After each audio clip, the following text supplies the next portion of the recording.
Здравейте ви, бокс, аз съм Viper751 и днес искам да ви представя моето Minecraft ревю на Vipercraft.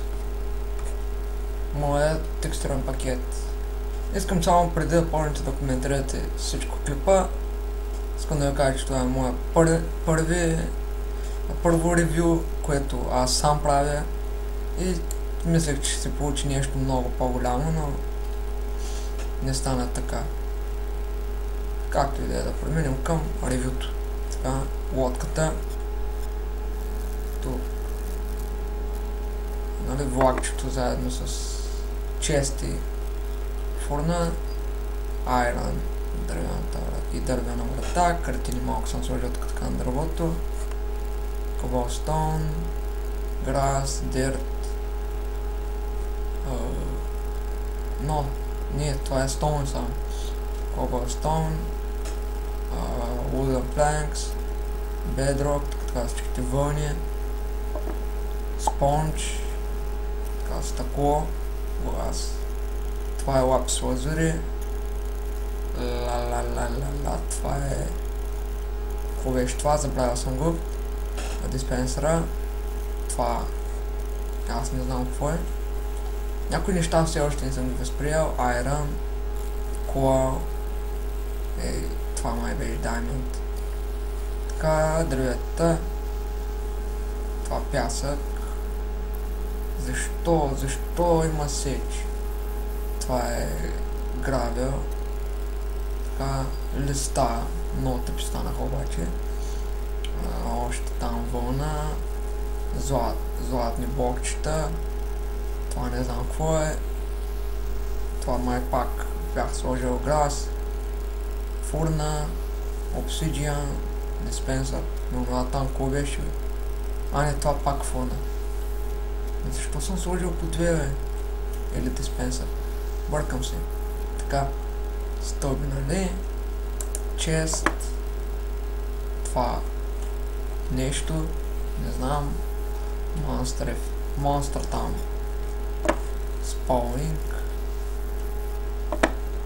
Това и това е някакво такова ор. Не знам кой. Крафтинг тейбъл.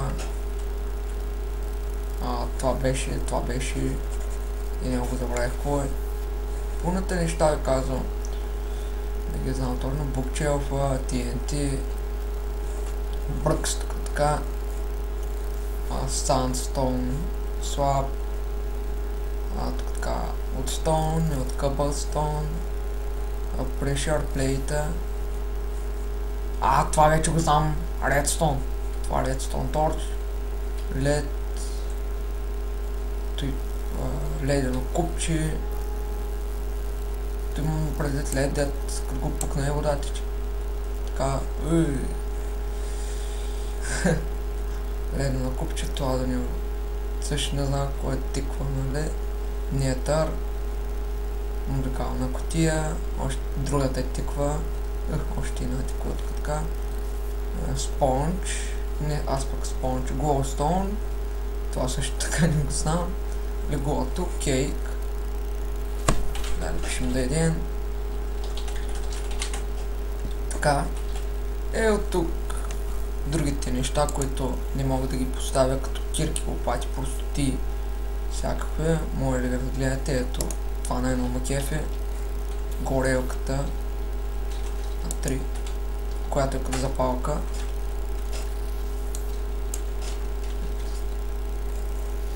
Така, други неща, мечове, армори, ябълки, храна, така това най-много, това също така много кефи, това е кофа, докато колба. Така, прости тук така още. И под клипа все още, защото не знам къде ще аплодна текстурния пакет. Под клипа ще видите, ако на някой му е харесал, да се го изтегне. Това беше от мен. До следващия.